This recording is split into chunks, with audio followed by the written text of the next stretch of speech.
I think Prabhuji, we can take both the languages in Hindi. Okay. So Bhagavad Gita का जो विषय है बहुत ही महत्वपूर्ण विषय है और स्पेशली यूथ के लिए बहुत आकर्षण का स्रोत है। भगवत गीता वैसे तो वैदिक ग्रंथ है और जनरली लोगों को इसके बारे में जानकारी नहीं होने के कारण वो उसका पूर्ण रूप से फायदा नहीं ले पा रहे हैं या लिया लोगों ने फायदा। लेकिन जैसे जैसे हम देखते हैं स्पेशली अंतरराष्ट्रीय कृष्ण भावनामृत संघ इस्कॉन के माध्यम से बहुत सारे लोगों को ये भगवत गीता से जुड़ने का, इसको समझने का अवसर मिल रहा है। जैसे मान लीजिए हमारे पास कोई बहुमूल्य वस्तु हो, परंतु अगर हमें उसकी उसकी कीमत ना मालूम हो, उसकी उपयोग ना मालूम हो, तो वस्तु वो हमारे पास होने के बावजूद भी हम उसका पूर्ण फायदा नहीं ले पाएंगे।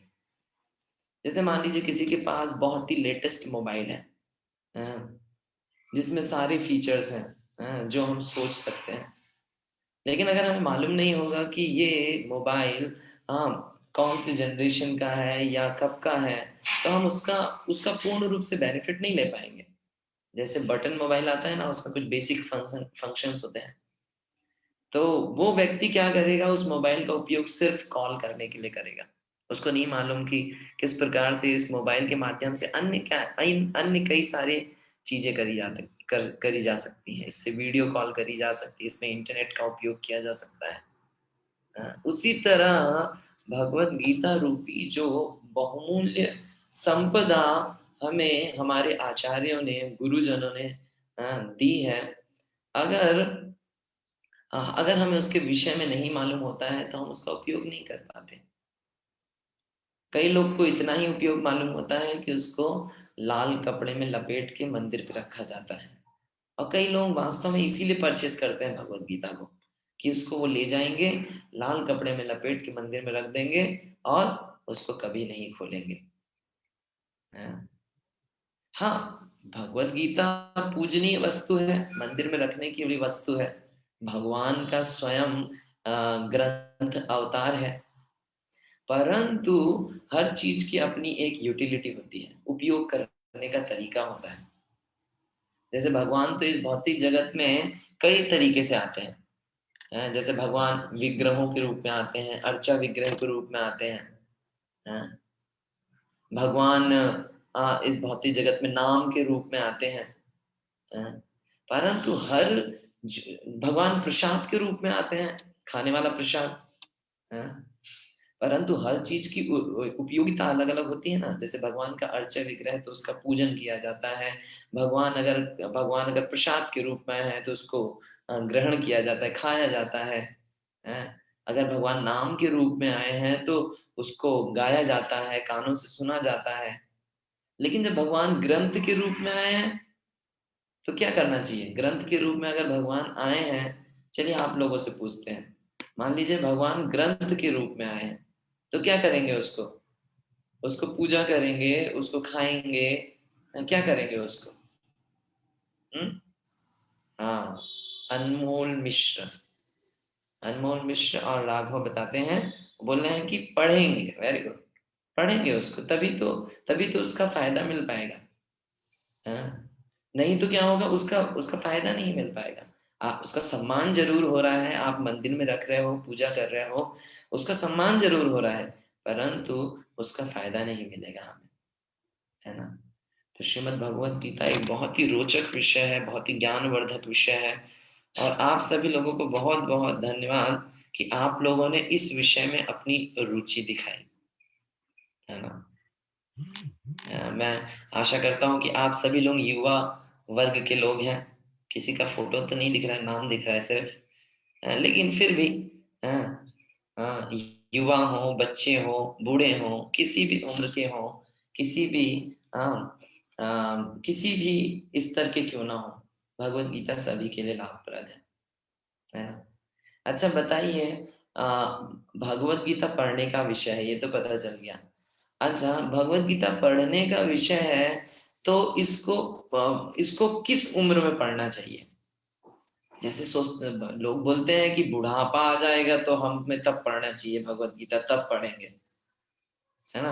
आपको क्या लगता है किस उम्र में भगवत गीता को हमें पढ़ना चाहिए? किसी भी उम्र में पढ़ना चाहिए, हर उम्र में पढ़ना चाहिए, बच्चे की उम्र में पढ़ना चाहिए, है? और किस उम्र में पढ़ना चाहिए? जॉब लग जाएगी तब पढ़ना चाहिए, कि पास हो जाएंगे तब पढ़ना चाहिए, कि फर्स्ट क्लास आ जाएंगे तब पढ़ना चाहिए, हैं? अच्छा बताइए, बच्चे को क्यों पढ़ना चाहिए? हाँ, अपने को अनम्यूट करके भी बोल सकते हैं तो ज्यादा अच्छा रहेगा। अनमोल, अनम्यूट करके भी बोल सकते हैं।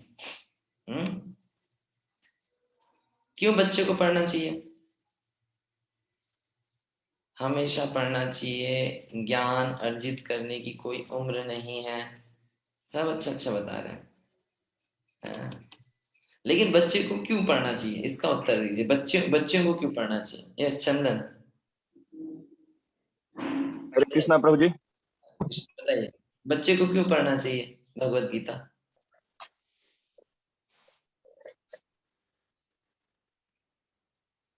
हरे कृष्णा प्रभु जी।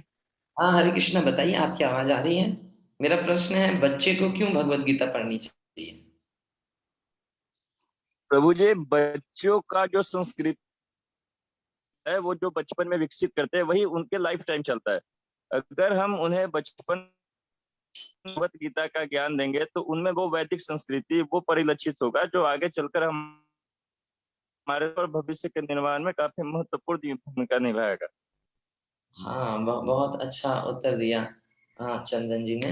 हाँ क्योंकि देखिए, बचपन, जैसे मान लीजिए कोई बहुमूल्य वस्तु है, कोई ज्ञान है, ज्ञान तो सदा उपयोग करने की वस्तु है ना। तो ज्ञान को सदा उपयोग कौन कर पाएगा? जिसकी सबसे कम उम्र है उसको सबसे लंबे समय तक बेनिफिट मिलेगा। जो जितना लेट ग्रहण करेगा उसको उतना कम बेनिफिट मिलेगा। क्यों? यही तो है ना, ज्ञान अभी अर्जन हो गया तो उस ज्ञान का उपयोग करने के लिए समय तो होना चाहिए। अगर आप मृत्यु से यहाँ पे लेट के भगवत गीता पढ़ेंगे तो कितना फायदा होगा? जिंदगी भर तो आपने उस बहुमूल्य ज्ञान का उपयोग किया ही नहीं जीवन में। हाँ, इसीलिए क्या करना चाहिए? भगवत गीता आज, हाँ, कौमारम आचरित प्राज्ञो, कुमार अवस्था से ये ग्रंथ को ग्रहण करना चाहिए। आप सब लोग बहुत सौभाग्यशाली हैं कि आप लोगों ने इसको सही समय पे ग्रहण कर लिया। ठीक है, तो आज हम अपना विषय चालू करेंगे। आज का हमारा विषय है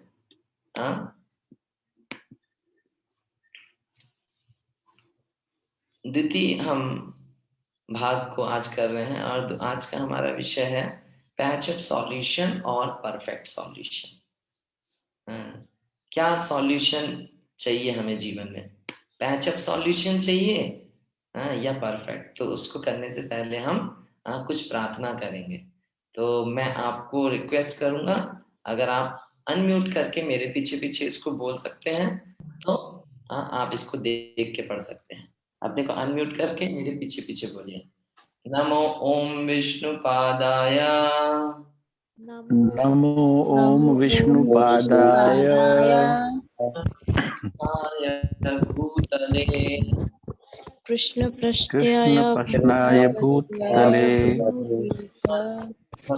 वेदांत श्रीमती श्रीमद्भगवद्वेदान्त स्वामिन इति स्वामिनिति नारायणे नमस्ते सारस्वती देवे नमस्ते सरस्वती देवी गौरवाणी प्रचारिणे गौरवाणी प्रचारिणी शून्यवादी निर्विशेष शून्यवादी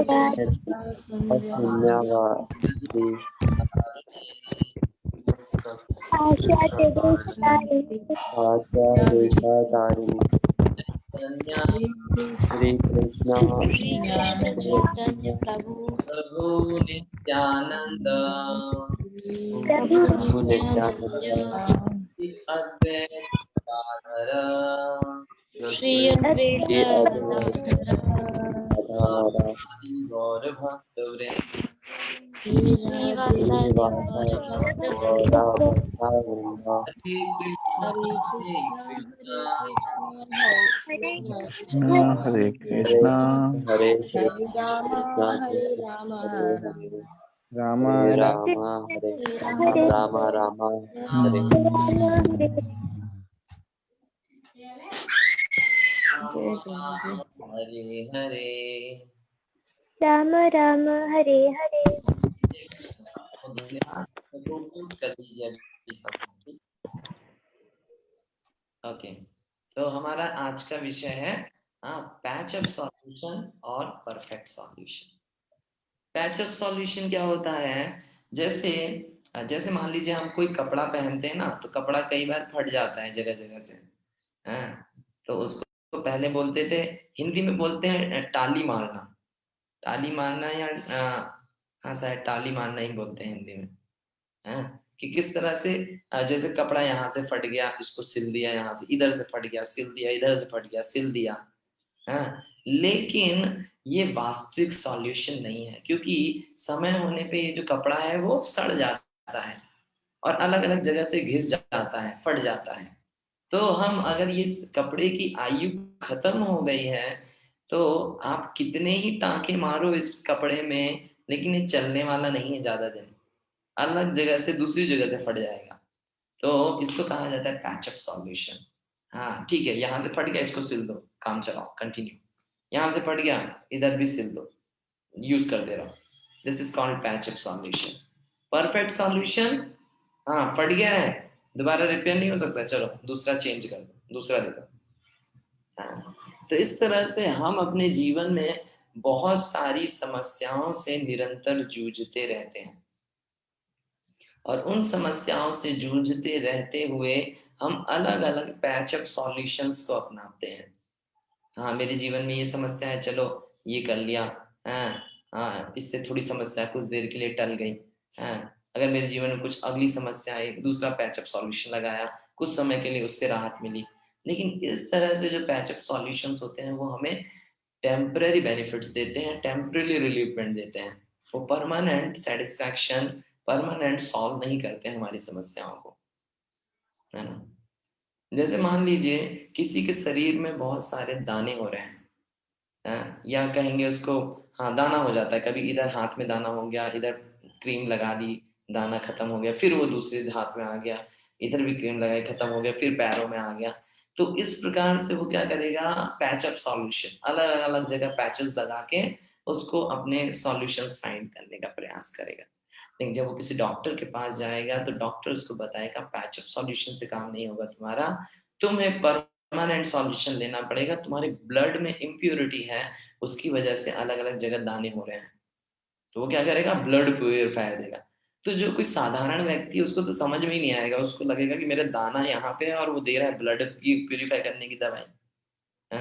तो इसी तरह हमारे जीवन में जो समस्याएं आती हैं, उन समस्याओं का समाधान हम भौतिक दृष्टि से करते हैं, तो वो कुछ समय तक हमें राहत देते हैं, कुछ समय तक हमें राहत देके वो मतलब कुछ समय तक हमें सॉल्यूशन मिलता है, लेकिन वो सॉल्यूशन परमानेंट नहीं होता है ना। लेकिन जब हम किसी ऐसे व्यक्ति के पास जाते हैं जिसको उस समस्या का समाधान मालूम हो, या किसी एक आध्यात्मिकवादी व्यक्ति के पास जाते हैं, तो क्या होता है, तब हमें वो सही सॉल्यूशन दे सकता है। क्योंकि देखिए जीवन को देखने के कई सारे दृष्टिकोण होते हैं। जैसे मान लीजिए कोई किसी के सोचने का स्तर कम है, तो वो ज्यादा दूर तक नहीं देख सकता है, उसका जो विजन है, उसकी जो सोच है, उसकी क्षमता है, बहुत सीमित है। जैसे एक बच्चा है, बच्चा अगर किसी चीज को इंटरप्रेट करेगा, वो कितना कर पाएगा, उसकी क्षमता कितनी है, उसका ज्ञान कितना है। लेकिन अगर उसी की जगह कोई ऐसा व्यक्ति जो ज्ञानवान है, वयोवृद्ध है, ज्ञान में वृद्ध है, अगर ऐसा व्यक्ति किसी स्थिति, किसी सिचुएशन, किसी व्यक्ति या किसी ऑब्जेक्ट को अगर एनालाइज करेगा, तो उसको पूर्ण रूप से ज्ञान दे सकता है उसके बारे में। उसी तरह हमारे जीवन में बहुत सारी समस्याएं जिनका हम सॉल्यूशन अलग अलग भौतिक तरीके से प्राप्त करने का प्रयास करते हैं, कई बार ऐसा हो सकता है वो जो सॉल्यूशंस हैं वो परफेक्ट सॉल्यूशंस नहीं है, वो पैचअप सॉल्यूशंस हैं। क्यों पैचअप सॉल्यूशंस हैं? क्योंकि वो सीमित बुद्धि, सीमित ज्ञान के दायरे में दिए गए हैं। जैसे मैं आपसे ही अगर पूछूं, अगर इस सृष्टि में अनेकों प्रॉब्लम होती हैं, जैसे मान लीजिए कोरोना वायरस है, सुनामी है, इस तरह की जो प्राकृतिक आपदाएं होती हैं, तो जो हमारे साइंटिस्ट, वैज्ञानिक लोग हैं, वो उसके कुछ कारण बताते हैं, लेकिन कई बार वो कारण पूर्ण ज्ञान नहीं होते हैं, या पूर्ण जिज्ञासा को संतुष्ट नहीं करते, या वो खुद में पूर्ण नहीं होते हैं वो उत्तर। संभव है ऐसा है कि जो साइंटिस्ट या डॉक्टर जो हमें बता रहे हैं वो कई बार पूर्ण नहीं होता है, पूर्ण ज्ञान नहीं रहता है, वो समय के साथ परिवर्तित होता है, या उसमें कुछ लूप होल्स रहते हैं, हो सकते हैं। क्यों ऐसा का हो सकता है? क्योंकि जो उनका ज्ञान है वो बहुत सीमित दायरे तक की है। क्या जो हमारे वैज्ञानिक हैं, क्या जो वैज्ञानिक है वो पूरी सृष्टि को जानता है? पूरी सृष्टि के बारे में उसको क्या पूर्ण ज्ञान है? नहीं, पूर्ण ज्ञान नहीं है उनको सृष्टि के बारे में। तो जो सृष्टि की विभिन्न क्रियाएं हो रही हैं, तो वो उसके बारे में पूर्ण ज्ञान कैसे दे सकता है? क्या एक जो डॉक्टर है वो इस शरीर को पूर्ण रूप से जानता है?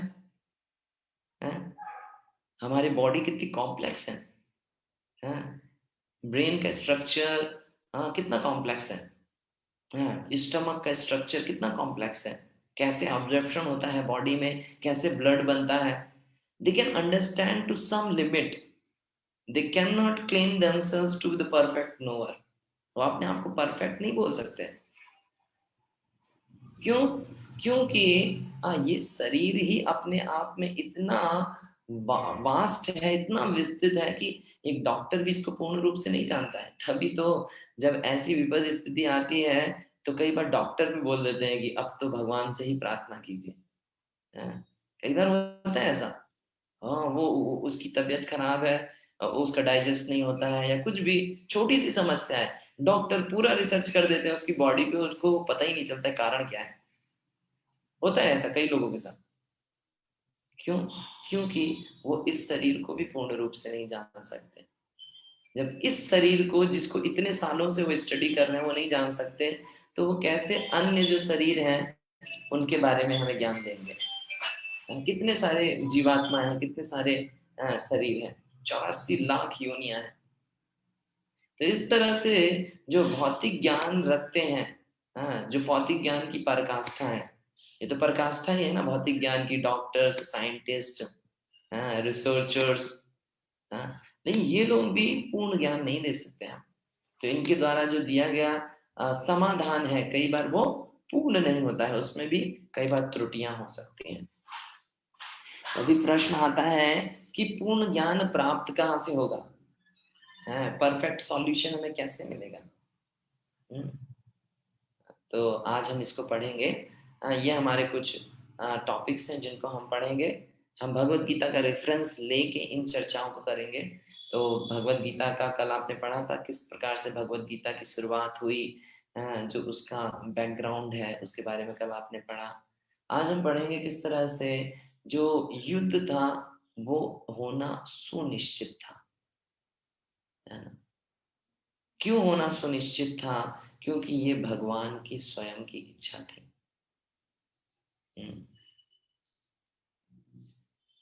फिर हम उसके बाद देखेंगे किस प्रकार से जो हमारी दक्षता है, जो हमारी स्किल्स हैं, क्या हमें वो पूर्ण सक्सेस दे सकती हैं? क्या अगर कोई व्यक्ति के पास सब चीजें हैं, सारी सुविधाएं हैं, और सक्सेस उसकी निश्चित है, क्या ऐसा होता है? क्या वास्तविक कारण है सक्सेस प्राप्त करने का? तो इस तरह से हम आज के लिए कुछ विशेष टिप लेंगे जिसको हम अपने जीवन में अप्लाई करने का प्रयास करेंगे। तो श्रीमद् भगवद गीता की शुरुआत ही होती है कि किस प्रकार से युद्ध भूमि का वर्णन होता है, कुरुक्षेत्र में कौन कौन आए हैं, कौन कौन युद्ध करने के लिए जमा हुए हैं। तो उस भगवद गीता की शुरुआत में ही धृतराष्ट्र संजय को प्रश्न पूछते हैं कि युद्ध भूमि में एकत्रित हुए लोगों ने क्या किया। मामका पांडवश्चैव किम अकुर्वत संजय, हे संजय मेरे और पांडु के पुत्रों ने एकत्र होके युद्ध भूमि में क्या किया, धर्म क्षेत्र कुरुक्षेत्र, धर्म क्षेत्र कुरुक्षेत्र में एकत्रित होने के पश्चात क्या किया। तो धृतराष्ट्र सोच रहे थे कि किस प्रकार से जो युद्ध है हो सकता है कि जो कुरुक्षेत्र है एक धार्मिक स्थल है, धर्म क्षेत्र है, वहां पे जाके हो सकता है उनकी बुद्धि परिवर्तित हो गई हो, पांडवों की बुद्धि परिवर्तित हो गई हो, उनके मन में आया हो कि चलो ये जो राज्य है उसको लेने का कोई फायदा नहीं है, उन्होंने युद्ध से अपना मुख मोड़ लिया हो। या उसके मन में विचार आ रहा था कि किस प्रकार से कुरुक्षेत्र तो धर्म क्षेत्र है और जो कौरव है वो तो धर्म को नष्ट करने वाले लोग हैं, तो जरूरी ही उस धर्म क्षेत्र का प्रभाव से मेरे पुत्रों को नुकसान हो सकता है। तो इस तरह की उसकी जिज्ञासा थी। तो वो सोच रहा था जो युद्ध है वो टल सकता है, लेकिन वो युद्ध टलने वाला नहीं था। क्यों? क्योंकि ये भगवान की इच्छा थी, युद्ध करने के माध्यम से धर्म संस्थापनार्थाय संभवामि युगे युगे। भगवान बोलते हैं कि धर्म की स्थापना करने के लिए मैं बार बार इस भौतिक धरा में प्रकट होता हूँ। तो जिस समय कौरवों का राज्य था, इतने ज्यादा वो लोग दुर्बुद्धि थे कि पांडव उनके भाई थे, इतने धार्मिक व्यक्ति थे, लेकिन फिर भी उन्होंने उन्होंने जो पांडव थे वो तो क्षत्रिय थे, वो राज्य करना चाहते थे। ऐसा नहीं था कि वो अपने इंद्रिय भोग के लिए राज्य करना चाहे, बल्कि जो क्षत्रिय का स्वभाव होता है उसको कहीं शासन करने का स्थान चाहिए। वो ऐसे भिक्षा मांग के नहीं रह सकता है। गुण होता है उसके अंदर, रजोगुण होता है। उसको राज्य करने के लिए जमीन चाहिए, लोग चाहिए। उन्होंने कहा एक हमें 5 गांव दे दीजिए, हम वहां पे रह के अपना जीवन यापन करेंगे। उन्होंने बोला, कौरवों ने बोला, तुम्हें एक सुई के नोक के बराबर भी जमीन नहीं मिलेगी। तो इतना दुर्बुद्धि कौरव थे। तो क्योंकि भगवान तो धर्म का साथ रहते हैं, भगवान धर्म की स्थापना के लिए रहते हैं। तो भले ही पांडव छोड़ दें, पांडवों ने छोड़ दिया कि नहीं हम चलो ठीक है हम जंगल में भिक्षा मांग के रहेंगे, लेकिन कृष्ण ने नहीं छोड़ा। क्योंकि कृष्ण का तो काम ही है धर्म स्थापनार्थाय, धर्म की स्थापना करना। कई लोग ऐसा सोचते कि भगवत गीता पढ़ोगे तो घर में महाभारत होने लगेगी। हाँ, कौरव जैसे लोग घर में रहते होंगे तो जरूर महाभारत होगी, लेकिन पांडव जैसे घर में लोग होंगे तो सुख शांति होगी उस जगह। तो भगवत गीता पढ़ने से महाभारत नहीं होती है घर में। भगवत गीता देखिए किस तरह से नास्तिक और जो धर्म के विपरीत लोगों ने किस तरह प्रचार कर रखा है समाज में। लोगों के आप पूछिए, लोगों से पर चर्चा कीजिए, क्यों भगवत गीता नहीं पढ़ते हो? भगवत गीता पढ़ेंगे तो वैराग्य आ जाएगा, भगवत गीता पढ़ेंगे तो घर में लड़ाइयां होंगी। इस तरह से दुर्प्रचार कर रखा है। अरे भगवत गीता वो विज्ञान है जो भगवान ने स्वयं अर्जुन को दिया। कल हमने पढ़ा ना, the best motivation talk ever given by anyone is Bhagavad Gita. आप सोचो, अर्जुन युद्ध करने से मना कर दिया था। एक क्षत्रिय के लिए युद्ध मना करना कितनी बड़ी बात है। तो उस व्यक्ति को भी भगवान ने इंस्पायर कर दिया कि चलो युद्ध तो करना ही है तुम्हें। तुम्हें अपने लिए युद्ध नहीं करना है, तुम्हें मेरे लिए युद्ध करना है। तुम्हें युद्ध राज्य प्राप्त करने के लिए नहीं करना है, तुम्हें युद्ध धर्म की स्थापना करने के लिए करना है। तो इस प्रकार से लोगों को समाज में दिग्भ्रमित किया जाता है शास्त्रों के बारे में, भगवान के बारे में। लेकिन ये आज की युवा पीढ़ी का कर्तव्य है कि इन शास्त्रों को, इन ग्रंथों को पढ़ें और जो वास्तविकता है उसको समाज के सामने लाके प्रस्तुत करें। तो युद्ध जो था ये कोई साधारण युद्ध नहीं था, ये धर्म युद्ध था। अर्जुन सोच रहे थे कि नहीं नहीं इस युद्ध की क्या आवश्यकता है, वो सोच रहे थे। हाँ, अर्जुन के पर्सनल बेनिफिट के लिए उस युद्ध की आवश्यकता नहीं थी, लेकिन धर्म को स्थापित करने के लिए उस युद्ध की आवश्यकता थी। तो युद्ध तो होना निश्चित था, क्योंकि ये भगवान की स्वयं इच्छा थी। भगवान स्वयं वहां पे उपस्थित थे युद्ध भूमि में। हाँ।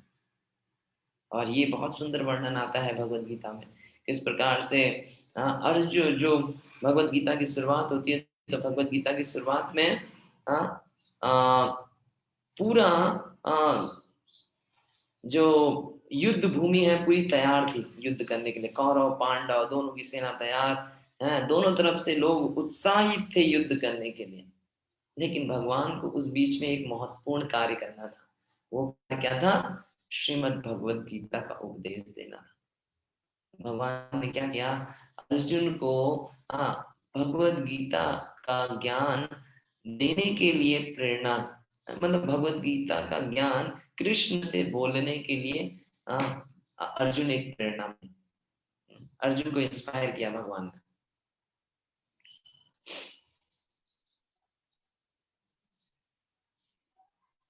कोई सोच सकता है अब ये हमारे जीवन पे कैसे लागू है? War is inevitable. वॉर जो युद्ध है वो तो निश्चित है। देख रहे हैं आप, दोनों जगह युद्ध है। इधर भी युद्ध हो रहा है महाभारत का, इधर भी अपने जीवन से युद्ध कर रहा है। कंप्यूटर के सामने बैठ के माथा पकड़ा हुआ है।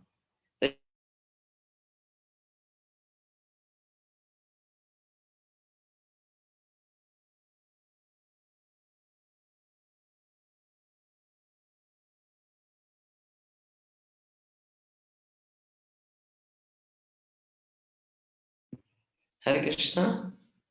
मेरा शायद इंटरनेट चला गया था, मुझे लग रहा है ना। ओके सॉरी, मैं दोबारा शेयर कर रहा हूँ।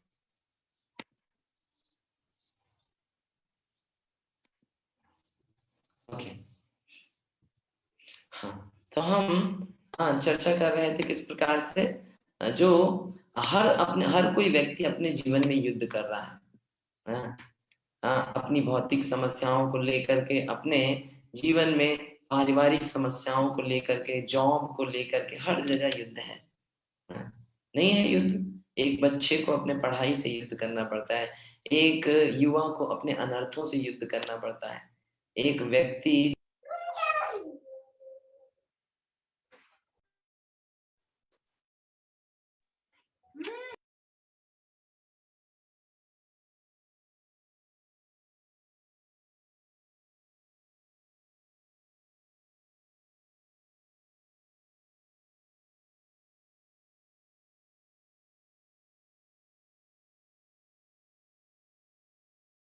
हरे कृष्णा, 1 मिनट में अपना ये इंटरनेट चेंज करता हूँ और फिर दोबारा स्टार्ट करता हूँ 1 मिनट में। Just wait.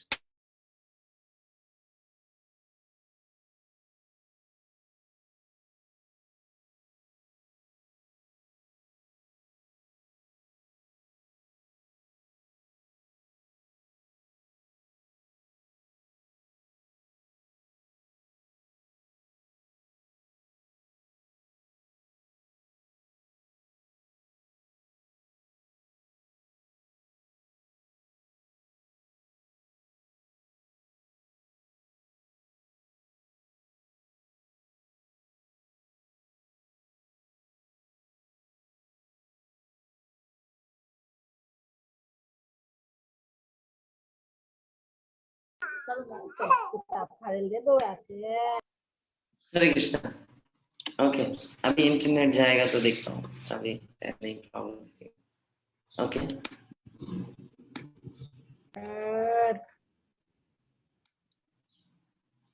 तो हर कोई व्यक्ति अपने जीवन में युद्ध कर रहा है अलग अलग स्तर पे, है ना। कोई कोई अपने अनर्थों से युद्ध कर रहा है, कोई अपनी परिस्थिति को लेकर युद्ध कर रहा है, कोई अपने पारिवारिक जीवन, कोई सामाजिक जीवन, कोई अपने आर्थिक जीवन। इस तरह से हर के जीवन में युद्ध है और हर हर व्यक्ति को उस युद्ध को करना ही है। अब भगवत गीता कैसे हमें उस युद्ध में जय करने के लिए प्रेरित करती है, या जय करने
हरे कृष्णा। ओके,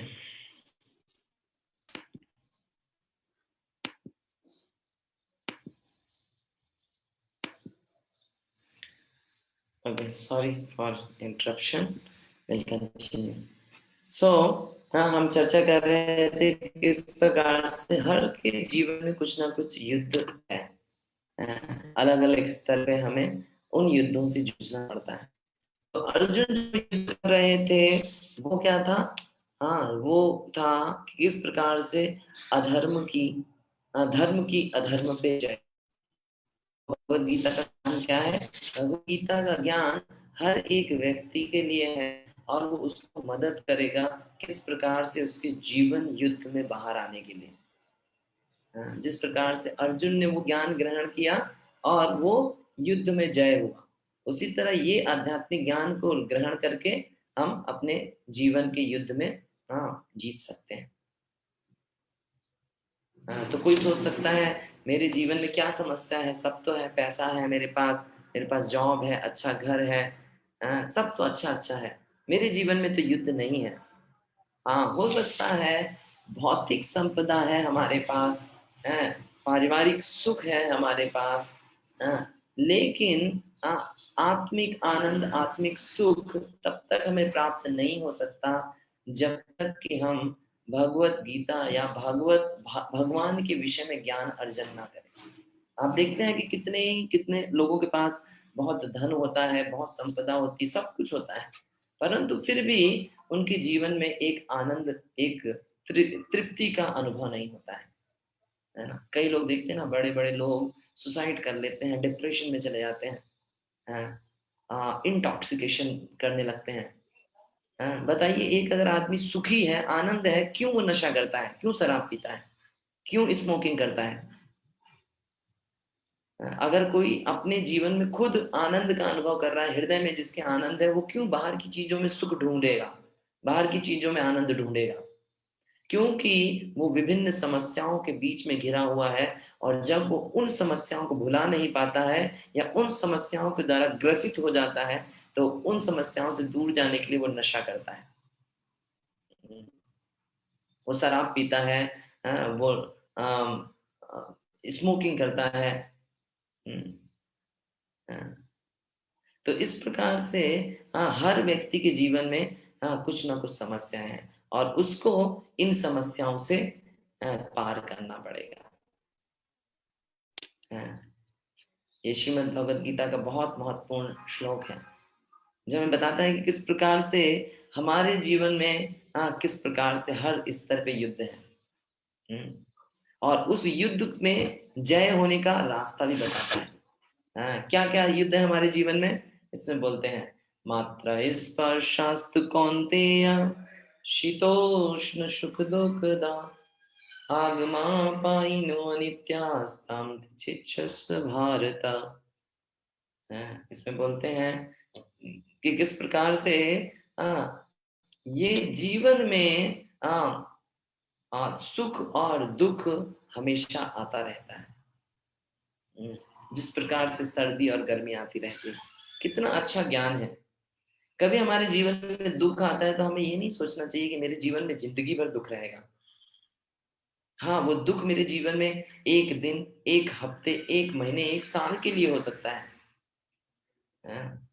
लेकिन जिस तरह से गर्मी के बाद सर्दी आती है और सर्दी के बाद गर्मी आती है, उस तरह से हमारे जीवन में भी दुख के बाद सुख और सुख के बाद दुख तो निश्चित आएगा।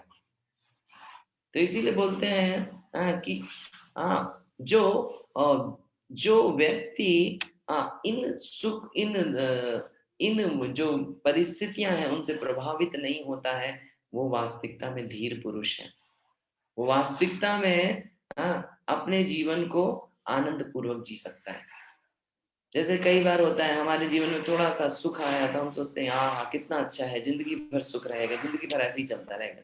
थोड़ा सा दुख आ गया, उसमें लगता है कि अब ये जीवन जीने का फायदा ही क्या है। होता है ऐसा, लोग सुसाइड कर लेते हैं, उनके जीवन में थोड़ा सा कष्ट आता है। लोग जैसे बच्चे लोग भी कई बार किसी बच्चे को मार्क्स थोड़े कम आ जाते हैं, वो सुसाइड कर लेता है। उसको लगता है कि उसको लगता है कि ये जो मैं मार्क्स नहीं ला पाया तो मेरे जीवन किस काम का है। अरे भाई, जीवन में ये नंबर लाने से बड़ा भी कुछ प्राप्त करने के लिए है। हाँ? जीवन में, हाँ, लेकिन समाज में इतना प्रमोट किया जाता है उन चीजों को कि लगता है कि अगर मैंने जीवन में ये प्राप्त नहीं किया तो मेरा जीवन नष्ट हो गया, किसी काम का नहीं है। हाँ? तो इस तरह से जो व्यक्ति अपने जीवन में ये सिद्धांत को जान जाता है कि जीवन विभिन्न सम और विषम परिस्थितियों का बना हुआ है और इनका आना जाना तो हमेशा लगा रहेगा, लेकिन मुझे भगवान के चरणों को पकड़ करके हमेशा नित्य उनकी सेवा करनी है। तो जो इस प्रकार से होगा वो कभी भी इन विपरीत परिस्थितियों के द्वारा ग्रसित नहीं होगा, है ना।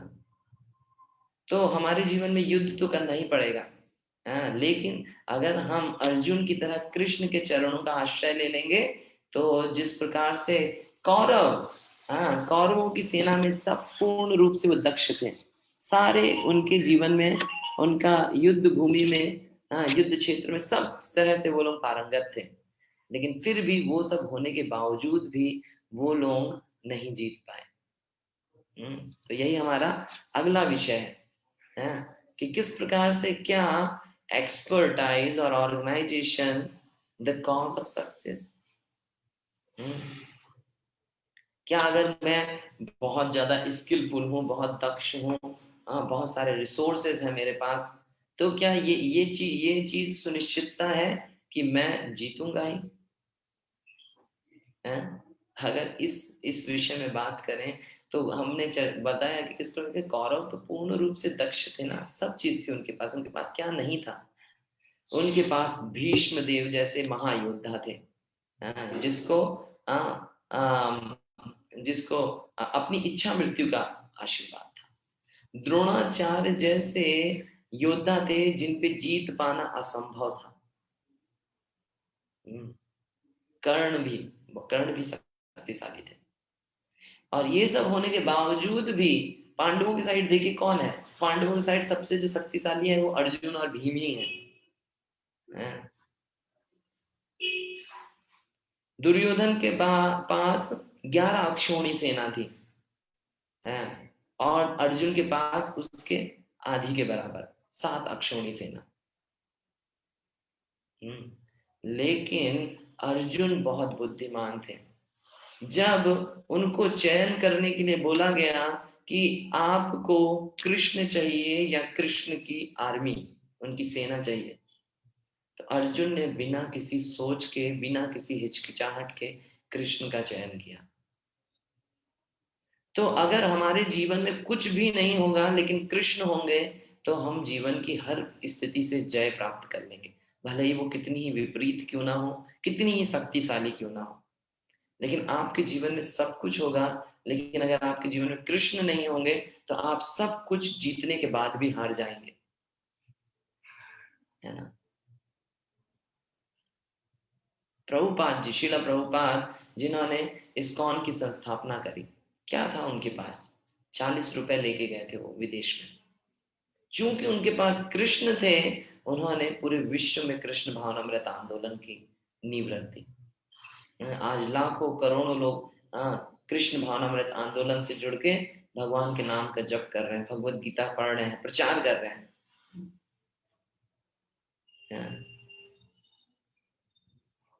तो इसी तरह अर्जुन के पास कृष्ण थे, और कृष्ण होने से भले ही उनके पास कुछ नहीं था, लेकिन फिर भी वो सब कुछ उनके पास था।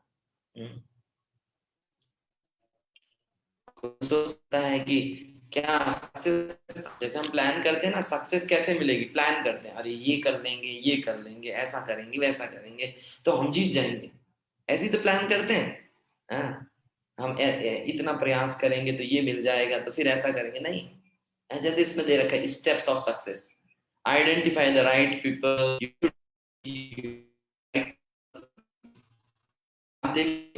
इसको चेक कीजिए, कौन के पास राइट पीपल थे? they were having Bhishma, Drona. जिन लोगों के पास इंटरनेट है वहाँ पर, they can switch on their video, है ना, तो उससे अच्छा रहेगा। और जिनको समस्या है तो कोई दिक्कत नहीं। तो कौरवों के पास they were having right people with them, offer them the right bed, give them means give them the right position to lead, उनको सही स्थिति में सही जगह पे उपयोग करो। अपनी कमजोरी, अपने जो स्ट्रेंथ है उसको कैलकुलेट करो, मेरे पास क्या क्या चीजें हैं, मैं क्या क्या चीजें कर सकता हूँ। Analysis of pains and gains, अगर ये ऐसा करूंगा तो क्या होगा, उसमें क्या फायदा होगा, क्या नुकसान होगा, सब किया। दुर्योधन ने तो सब एनालिसिस किया था। जब कृष्ण के पास गया तो वो सोचा कि क्या करूंगा, कृष्ण को लेके क्या फायदा, वो तो युद्ध भी नहीं करेगा, चलो उसकी आर्मी को ले लो, नारायणी सेना उसकी, तो उन्होंने उसकी सेना ले ली। सारा calculation perfect, make a solid plan of action, पूरा प्लान था दुर्योधन का कैसे जीतना है। Carry everyone with you and be positive. तो इस तरह से दुर्योधन के पास ये सब होने के बावजूद भी वो हार गया, है ना।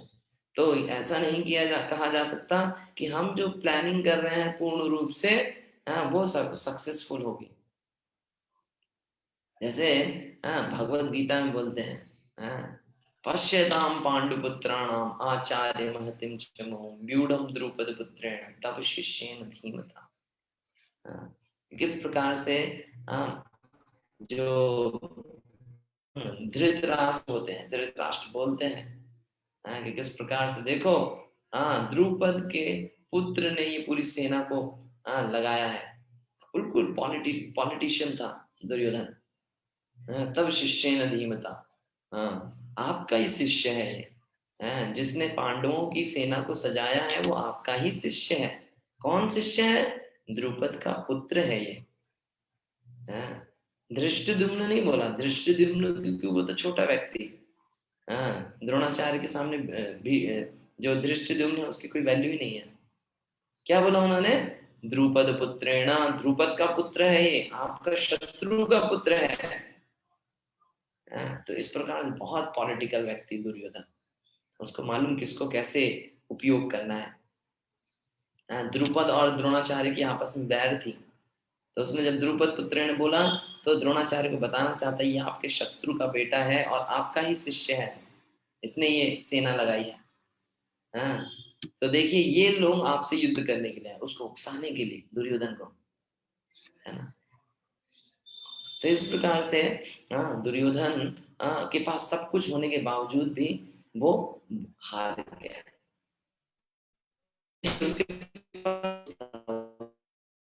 बलम भीष्माभिरक्षितम पर्याप्तम तम इदम एतेषाम बलम भीमाभिरक्षितम। बोलता है कि हमारी जो सेना है वो असीमित है। यहाँ पे भीष्म जैसे क्षत्रिय हमारी सेना को संरक्षण दे रहे हैं, इसके विपरीत उनकी सेना देखिए वो सीमित है। और उनकी सेना को संरक्षण देने वाला कौन है? भीम। अब बताइए भीम और भीष्म की आपस में कोई तुलना है क्या? कहाँ पितामह भीष्म जो कि जिनको इच्छा मृत्यु का वर प्राप्त है, जो कि परशुराम इत्यादि देवताओं को हरा चुके हैं, उनकी तुलना भीम से करी जाती है। भीम तो एक बालक है उनके समक्ष।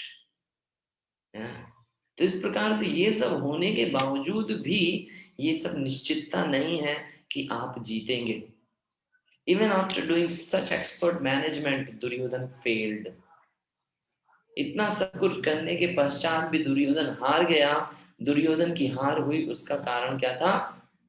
उसके पास सब कुछ था कृष्ण को छोड़कर। अगर हमारे जीवन में भी सब कुछ हम प्राप्त करेंगे लेकिन कृष्ण को अपने जीवन में प्राप्त नहीं कर पाएंगे तो वो दुर्योधन जैसी ही हार के बराबर होगा, हार जैसा ही होगा। हम अपने जीवन में बहुत सारी उपाधियां, बहुत सारे स्किल्स बटोरने में लगे हुए हैं। नहीं, शिला प्रभुपाद जी बोलते थे हम अपने जीवन में कितना ही कुछ क्यों ना प्राप्त कर लें वो सभी जीरो के बराबर है। मेरी डिग्री है B.Tech, एक जीरो, मेरी डिग्री M.Tech, एक और जीरो, मैं ऑरेकल में काम करता हूँ, एक और जीरो, मैं ऑरेकल में मैनेजर हूँ, एक और जीरो। ये सब जो है उपलब्धियां, भौतिक उपलब्धियां, ये क्या है? सारी जीरो है। क्यों जीरो है? क्योंकि ये उपलब्धियां परमानेंट नहीं है, ये शाश्वत नहीं है, ये आपको शाश्वत सुख नहीं दे सकती, आनंद नहीं दे सकती। श्रील प्रभुपाद जी बोलते थे इसके आगे 1 लगा दो, है तो उतना गुना हो जाएंगे। वो 1 क्या है? वो 1 है कृष्ण भगवान। मान लीजिए आप बहुत बड़े जीवन में डॉक्टर बन गए, लेकिन आपके जीवन में धार्मिकता नहीं है, भगवान नहीं है, तो आप क्या करेंगे उस स्किल्स को प्राप्त करके? लोगों की किडनी चोरी करेंगे, लोगों के हार्ट ट्रांसप्लांट गलत तरीके से करेंगे। तो कितनी भी उपलब्धि प्राप्त कर लेंगे, परंतु वो हमारे जीवन में ज्यादा कंट्रीब्यूशन नहीं दे पाएंगे। लेकिन जिसके जीवन में 1 लग गया है, भले ही कितना ही कम जीरो क्यों ना हो, लेकिन वो 1 उस जीरो की वैल्यू बना देगा। तो इसी तरह पांडवों के पास कुछ नहीं होते हुए भी उनके पास कृष्ण थे, तो उसकी वजह से उनके पास सब कुछ था। और दुर्योधन के पास हजारों जीरो थे, लेकिन फिर भी 1 नहीं होने के कारण वो जीरो का जीरो ही रहा, है ना। तो वास्तविक कारण क्या है सक्सेस का? वास्तविक कारण है सक्सेस का यहाँ पे बताया गया, जो कि भगवत गीता के प्रथम अध्याय में बताते हैं। अर्जुन दुर्योधन के पास इतना कुछ होने के बाद भी वो हार गया, लेकिन पांडवों के पास ऐसा क्या था जिसकी वजह से वो जीते? तो इसमें बताया गया है। ये बहुत इंपॉर्टेंट है, आप इसको ध्यान पूर्वक सुनिए, और कुछ प्रश्न होगा तो उसको कर सकते हैं। तो इसमें बताया गया है क्या थे पांडवों के जीतने के चिन्ह? एक पवित्र स्थान में वो युद्ध करने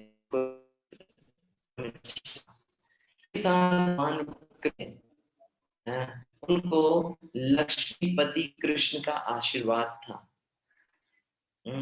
वहां पे भक्त थे हनुमान जी। तो ये सब जो चिन्ह है, ये चिन्ह पांडवों की जीत के सूचक हैं, परंतु इनका हमारे जीवन में भी एक बहुत महत्वपूर्ण स्थान है। हमें देखना पड़ेगा क्या ये चिन्ह हमारे जीवन में भी हैं, या खाली हम जीरो ढूंढने में लगे हैं अपने जीवन में। तो ये जो चिन्ह है हमें चेक करना चाहिए, हमारे जीवन में है ऐसा? हाँ, हमारे जीवन में होने चाहिए, और नहीं है तो इन चिन्हों को हमारे अपने जीवन में लाना पड़ेगा। एक ऐसा वातावरण हमें बनाना चाहिए जहां धार्मिकता हो, जहां पे सत्संग हो, जहां पे भगवान का नाम हो, जहां पे पवित्रता हो। जब हम इस ऐसे स्थान में वास करेंगे या अपने वास स्थान को इस प्रकार बना लेंगे, तो वो एक सकारात्मक शक्ति का केंद्र बन जाएगा। आप कहाँ पे उत्साही रह सकते हैं, कहाँ पे अपने लक्ष्य को प्राप्त करने के लिए दृढ़ संकल्प हो सकते हैं? एक सकारात्मक वातावरण में कि एक नकारात्मक वातावरण में? एक सकारात्मक वातावरण। तो वो सकारात्मक वातावरण हमें बनाना पड़ेगा। हम जिस स्थान पे रहते हैं, घर पे रहते हैं, हॉस्टल में रहते हैं, स्कूल में पढ़ते हैं, जिस भी स्थान में हम हैं, वो स्थान भगवान के निवास स्थान जैसा होना चाहिए। वहां की शुद्धता, वहां की पवित्रता, वहां की सफाई, ये सब होगी तो क्या होगा? वो एक सकारात्मक शक्ति का केंद्र बनेगा। वहां पे सकारात्मक विचार निवास करेंगे। खुद देखिए, अगर आप ऐसे स्थान पे रहते हैं जहाँ पे बहुत गंदगी है, बदबू आती है, जहाँ पे अंधेरा रहता है, जहाँ पे कोई भगवान का कीर्तन नाम सत्संग नहीं होता है, वहां पे कैसे एक सकारात्मक शक्ति निवास कर सकती है? उस स्थान पे जाते ही हमें नकारात्मक विचार आएंगे। तो हमें सबसे पहले क्या करना है? अगर हम अपने जीवन में सक्सेसफुल होना है तो हमें अपने वातावरण को सकारात्मक शक्ति का स्रोत बनाना है। और वो कैसे बनाएंगे? भगवान के नाम का जप कीर्तन करके, भगवत चर्चा करके, वो स्थान पे भगवान की पूजा होनी चाहिए, वहां पे सफाई होनी चाहिए, शुद्धता होनी चाहिए, है ना। इस प्रकार हम जिस पे हैं वो हमारे सकारात्मक शक्ति का। और कैसे हम अपने जीवन को सकारात्मक शक्ति से भर सकते हैं? भगवान का प्रेजेंस होना चाहिए हमारे जीवन में। जैसे दुर्योधन था, तो दुर्योधन की मानसिकता थी खुद भोग करने की। वो चाहता था मैं राजा बनूं, योग्य नहीं था लेकिन फिर भी राजा बनना चाहता था। हाँ? लक्ष्मी का भोग करना चाहता था बिना भगवान कृष्ण के। अरे लक्ष्मी तो नारायण के साथ रहती है ना। तो अगर आपको लक्ष्मी चाहिए तो नारायण को प्राप्त कीजिए, लक्ष्मी तो अपने आप आएगी। जो लोग लक्ष्मी के पीछे भागते हैं वो रावण प्रवृत्ति के होते हैं। हाँ, लक्ष्मी के पीछे मत भागिए, नारायण के पीछे भागिए, लक्ष्मी स्वयं।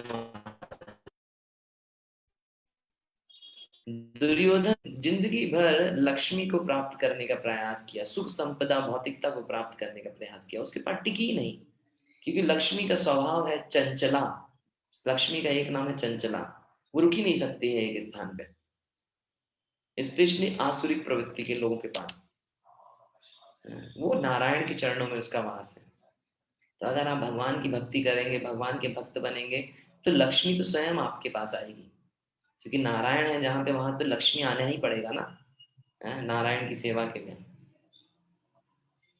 अगर कोई अपने सौभाग्य के लिए जीवन भर भागता रहता है, ऐसा कोई निश्चित नहीं है उसको सौभाग्य प्राप्त होगा। लेकिन अगर कोई भगवान के पीछे भागता है तो भगवान, क्योंकि जहां भगवान होंगे वहां तो सब चीजें अपने आप आ जाएगी ना। अर्जुन ने भगवान को चुना तो वहां पे जीत तो अपने आप आ गई ना। उसने जीत के पीछे नहीं भागा, भगवान को ग्रहण किया। हम किस वातावरण में रहते हैं, किस तरह के लोगों के साथ रहते हैं।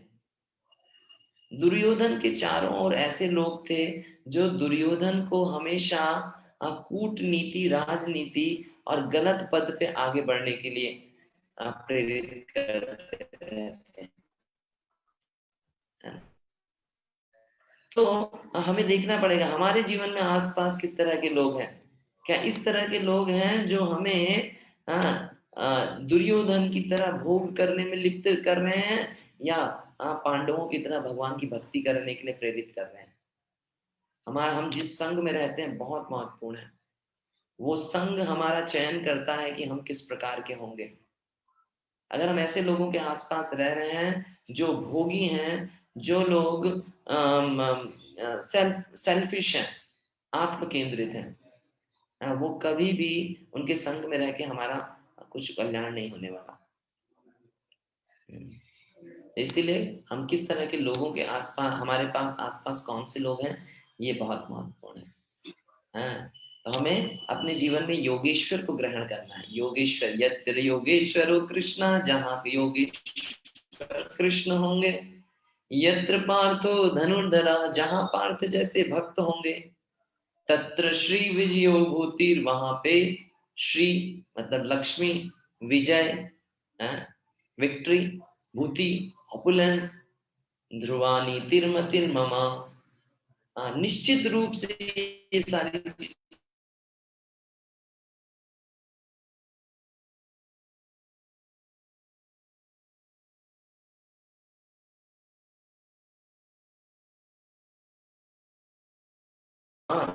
शक्ति निवास करेगी, एक्स्ट्राऑर्डिनरी पावर, वहां पे हमेशा नीति निवास करेगी।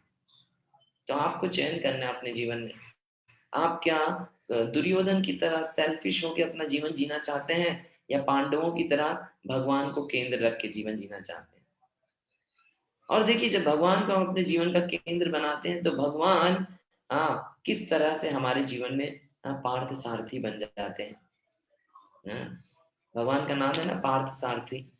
हमारे जीवन की जो रथ की जो डोर है भगवान पकड़ लेते हैं, कहते हैं ये जो व्यक्ति है ये मुझे सर्वस्व मानता है, ये मेरे पे सर्वस्व देता है, मैं इसके रथ को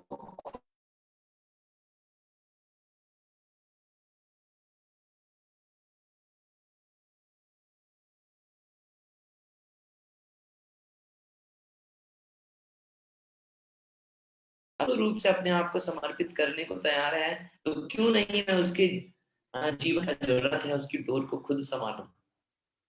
आप सोचिए, आप अपने जीवन की जो जीवन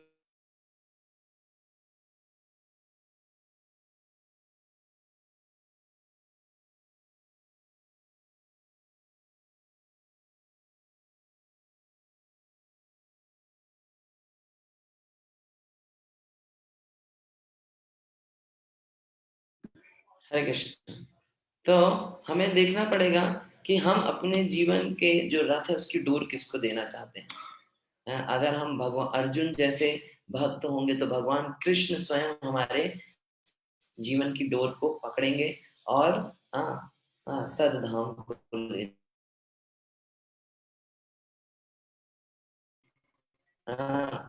तो जरूर हमारा अधोगति होगी। तो इस तरह से हमारे जीवन में अर्जुन जो थे वो सोच रहे थे कि मैं युद्ध नहीं करूंगा, उससे ये नुकसान हो जाएगा, लेकिन भगवान ने उसको परफेक्ट सॉल्यूशन दिया। भगवान ने कहा तुम्हारी जितनी सारी समस्याएं तुम मुझे बताओगे सबका सॉल्यूशन है मैं जैसे बोलता हूं वैसा करो। तो अगर हम अपने जीवन में विभिन्न समस्याओं से घिरे रहेंगे, उन समस्याओं को हम दूर नहीं कर सकते अपने प्रयास। लेकिन जिस तरह से अर्जुन ने अपने प्रयासों, अपनी जो समस्याएं थी कृष्ण के सॉल्यूशन के समस्त नष्ट मतलब कर दी, उसी तरह अगर हम अपने जीवन में जो विभिन्न समस्याओं से जूझ रहे हैं, जिनके लिए हम पैचअप सॉल्यूशन अलग अलग तरीके से प्रयास कर रहे हैं, उन सॉल्यूशंस को अगर हम कृष्ण का जो अनुभव है, कृष्ण का जो दवाई है, कृष्ण का जो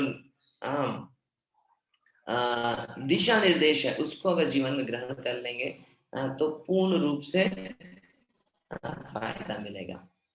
लेकिन हम अपने तरीके से, अपनी कम बुद्धि के माध्यम से, जिस तरह से अर्जुन भी सोच रहे थे कि मेरे जीवन में बहुत सारी समस्याएं हैं, कैसे होगा कैसे होगा, लेकिन भगवान कृष्ण ने बोला उसको जैसा मैं बोलता हूँ वैसा पालन करोगे तो सब चीज परफेक्ट हो जाएगा।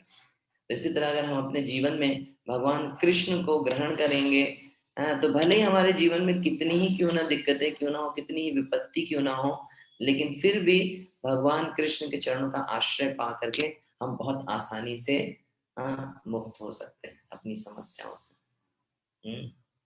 भगवान के चरणों का आश्रय लेने का तरीका है भगवान के नाम का जप करना, कीर्तन करना।